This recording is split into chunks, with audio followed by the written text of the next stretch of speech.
Hi friends. ఈరోజైతే మేము ఎక్కడికి వెళ్తున్నాం అనుకుంటున్నారా? స్వయంభుగా వెలిసిన రాగినేడు గ్రామంలో శివలింగాన్ని దర్శించుకోవడానికి వెళ్తున్నాము. ఇక్కడైతే చాలా ప్రకృతి బాగుంది. మాకైతే చాలా బాగా అనిపించింది. టెంపుల్ చూడండి ఎంత బాగుందో. ఇంకా మేమైతే గుడి ముందు ఇంకా గుడిలోకి వెళ్ళడానికి కాళ్ళు కడుక్కుంటున్నాము. మా ఆంటీ కూడా కడిగేసుకుంది. దేవుని నీళ్లు చల్లుకుందనమాట. ఇంకా లోపలికైతే వెళ్తున్నాము. వెళ్ళగానే నవగ్రహాల పూజ చేసేసుకున్నాము. నవగ్రహాల చుట్టూ తిరిగాము. చాలా బాగా అనిపించింది. నవగ్రహాలు చాలా బాగున్నాయి. నెక్స్ట్ గుడి చుట్టూ గ్రీనరీ చాలా బాగుంది. చాలా చెట్లు పెంచారనమాట. ఎంత బాగున్నాయంటే అంత బాగున్నాయి. ప్రకృతి అంటే ఇక్కడే కనిపించేసింది. ప్రతి చెట్టు ఇక్కడ ఉంది అనమాట. ఇవైతే దీపారాధన. ఇంకా మేము మొత్తం చుట్టూ చెట్లు చూసుకుంటూ ప్రదర్శన చేశామన్నమాట. ఈ గుడి వచ్చేసి నెక్స్ట్ మేము గజస్తంభం చుట్టూ తిరిగాము మా పిన్ని నేను. ఇంకా నెక్స్ట్ దండం పెట్టేసుకొని మళ్ళీ ఓ రౌండు సీతారాముల కళ్యాణం ఇక్కడనే జరుగుతుందనమాట. లోపల సీతారాములు ఉన్నారనమాట విగ్రహాలు.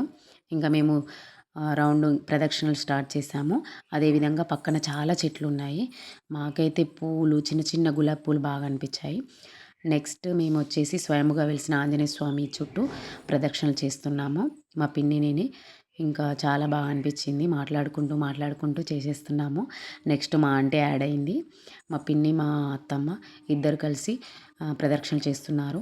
ఇక్కడ మనం ఏదైనా కోరిక కనుక్కొని ముడుపు కట్టొచ్చు అనమాట. కోరిక నెరవేరుతుంది అని భక్తుల సమాచారం. మేమైతే కట్టలేదు. ఫస్ట్ టైం వెళ్ళాము. నెక్స్ట్ స్వయంభుగా వెలిసిన శివలింగము. శివలింగానికి నెక్స్ట్ మా ఆంటీ కొబ్బరికాయ కొట్టేసింది. ఇక్కడ మనం ఓన్గా కొబ్బరికాయ అక్కడనే కొట్టుకోవచ్చు. మళ్ళీ వేరే కాడ కొట్టడం అనేది ఏం లేదు. అక్కడ ఫ్లవర్ తీసుకొని ఆంటీ కళ్ళకద్దుకొని పెట్టుకుంటుంది. ఇంకా ఇది అయిపోయిన తర్వాత దేవునికి స్వయంగా మనము ఆనిచ్చి కూడా దండం పెట్టుకోవచ్చు. ఎవరు ఏం రిస్ట్రిక్షన్స్ ఇక్కడ లేవు. మాకైతే చాలా బాగా అనిపించింది. వేరే టెంపుల్లో ఉంటాయి కదా, ఇలా చేయొద్దు అలా చేయొద్దని. ఇక్కడ అలా ఏమీ లేదు. మంచిగా అనిపించింది.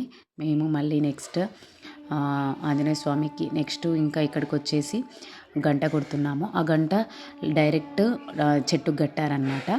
ఇది బాగా అనిపించింది. మంచిగా కొట్టాము. నెక్స్ట్ కొంచెంసేపు ప్రశాంతంగా కూర్చున్నాము. నెక్స్ట్ ఆ గుడి గర్భగుడి లోపలికి దిగి కూడా పూజ చేసుకోవచ్చు. మేమైతే దండం పెట్టుకున్నాము.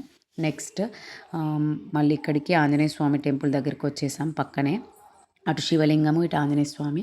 మా అత్తమ్మ మా చిన్నమ్మ ఇద్దరు కలిసి పూజ చేస్తున్నారు. దండం పెట్టుకున్నారు. ఏదైనా కోరిక కోరుకోవచ్చు అనమాట. నెరవేరుతుంది అని అందరూ అంటున్నారు. ఇంకా మా ఆంటీ అయితే బొట్టు తీసి మా చిన్నమ్మకి పెడుతుంది. అక్కడ బొట్టు పెట్టుకుంది. మళ్ళీ మా చిన్నమ్మకి కూడా పెట్టేస్తుంది. ఇంకా చాలా బాగా అనిపించింది అనమాట. ఈ టెంపుల్, ఆ రావి చెట్టు, వేప చెట్టు. ఇంకా నేనైతే గంట కొడుతున్నాను. అక్కడ చిన్న గంట ఉంది. మంచిగా అనిపించింది. నెక్స్ట్ బాబా గుడి బాబాని చూసాము. ఇంకా లాస్ట్ ఫైనల్గా మేము కొబ్బరికాయ కొడుతున్నాము. కొబ్బరికాయ కొట్టి తింటున్నాము. బయట గ్రీనరీ అయితే చాలా బాగుంది. ఈ పొలాల మధ్యలో ఈ దేవుడు ఉండడం నాకు చాలా బాగా. ఈ వాయిస్ ఎవరిది అనుకుంటున్నారా? మా కోడలిది. మా కోడలే ఈ వీడియోకు మొత్తం వాయిస్ ఓవర్ ఇచ్చింది. ఎలా ఉందో చెప్పండి ఫ్రెండ్స్. నా వీడియోలో కూడా మా కోడలు ఎక్కువ కనబడతాను. మీరు అబ్జర్వ్ చేస్తున్నారా? ఈ వీడియోకి ఇట్లా మీకు నచ్చినట్లయితే లైక్ చేయండి, షేర్ చేయండి, కామెంట్ చేయండి ఫ్రెండ్స్. మేమైతే మాకు తెలిసినట్టు మేము చెప్పాము. ఇందులో ఏదన్నా ఉంటే చెప్పండి ఫ్రెండ్స్. Bye friends.